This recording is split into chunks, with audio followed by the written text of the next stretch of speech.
స్వతంత్ర దినోత్సవ వేడుకల్లో ప్రోటోకాల్పై వివాదం చెలరేగుతుంది. ప్రతిపక్ష నేత రాహుల్ గాంధీకి కేటాయించిన సీటుపై సర్వత్రా చర్చనీయాంశమైంది.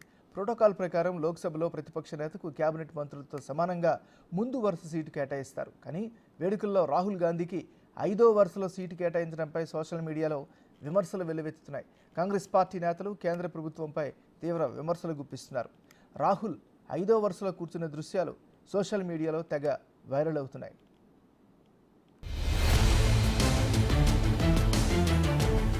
స్వతంత్ర దినోత్సవ వేడుకల్లో ఎర్రకోట సాక్షిగా రాహుల్ను అవమానించేందుకే ఎన్డీఏ ప్రభుత్వం వెనుక సీటు కేటాయించిందని కాంగ్రెస్ శ్రేణులు మండిపడుతున్నారు.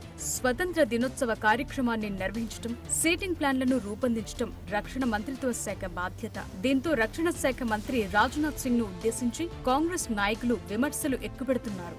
వేడుకల్లో ముందు వరుసలో భారత ప్రధాన న్యాయమూర్తి డివై చంద్రచూడ్, కేంద్ర మంత్రులు నిర్మలా సీతారామన్, శివరాజ్ సింగ్ చౌహాన్, అమిత్ షా, జైశంకర్ ఉన్నారు. రాహుల్ కు మాత్రం ఒలింపిక్ విజేతల కంటే వెనుక వరుసలో సీట్ కేటాయించడాన్ని కాంగ్రెస్ నేతలు తప్పుబడుతున్నారు. ప్రోటోకాల్ ప్రకారం లోక్సభ ప్రతిపక్ష నాయకుడికి మొదటి వరుసలో సీట్ ఇవ్వటం సాధారణంగా జరుగుతుంది. వాజ్పేయి, ఆ తరువాత బీజేపీ హయాంలోనూ అప్పటి లోక్సభ ప్రతిపక్ష నాయకురాలిగా ఉన్న సోనియా గాంధీకి మొదటి వరుసలో సీట్ కేటాయించారు. కానీ ప్రస్తుత ప్రతిపక్ష నేత రాహుల్ గాంధీకి ఎన్డీఏ ప్రభుత్వం చివరి వరుసలో ఏర్పాటు చేయడంపై విమర్శలు వెల్లువెత్తుతున్నాయి. ఇక ఈ వ్యవహారంపై కాంగ్రెస్ ఎంపీ మాణిక్యం ఠాకూర్ స్పందిస్తూ మోదీ ఇంతగా ఎందుకు దిగజారుతున్నారని రాజ్నాథ్ సింగ్ నుద్దేశించి ప్రశ్నించారు. గతంలో 2014 వరకు అద్వానీ, సుష్మా స్వరాజ్ వంటి ప్రతిపక్ష నేతలకు తగిన గౌరవం లభించిందని గుర్తు చేశారు. ఈ వ్యవహారంపై కాంగ్రెస్ నేత సుప్రియా షింటే ఎక్స్ వేదికగా ప్రధాని మోదీ తీరుపై ధ్వజమెత్తారు. చిన్న మనస్తత్వం ఉన్నవారి నుంచి పెద్ద విషయాలు ఆశించడం పనికిరాదని మోదీనుద్దేశించి ఎద్దేవా చేశారు. రాహుల్ ను 5వ వరుసలో కూర్చోబెట్టడం ద్వారా మోదీ అహంకారాన్ని బయటపెట్టారని ఆగ్రహం వ్యక్తం చేశారు. అదేవిధంగా రక్షణ మంత్రిత్వ శాఖ తీరు ప్రభుత్వ వ్యవహార శైలిని మరింత బట్టబయలు చేస్తోందని విమర్శించారు.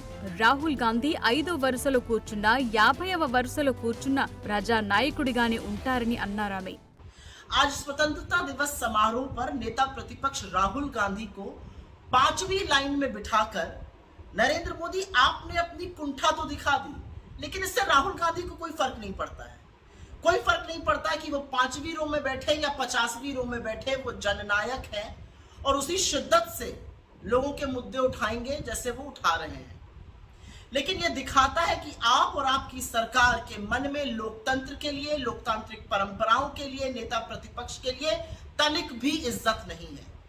భారత ప్రజలు, రాజ్యాంగం రాహుల్ గాంధీకి ప్రతిపక్ష నాయకుడి పాత్రను అప్పగించారని ఏపీ పీసీసీ అధ్యక్షురాలు షర్మిల అన్నారు.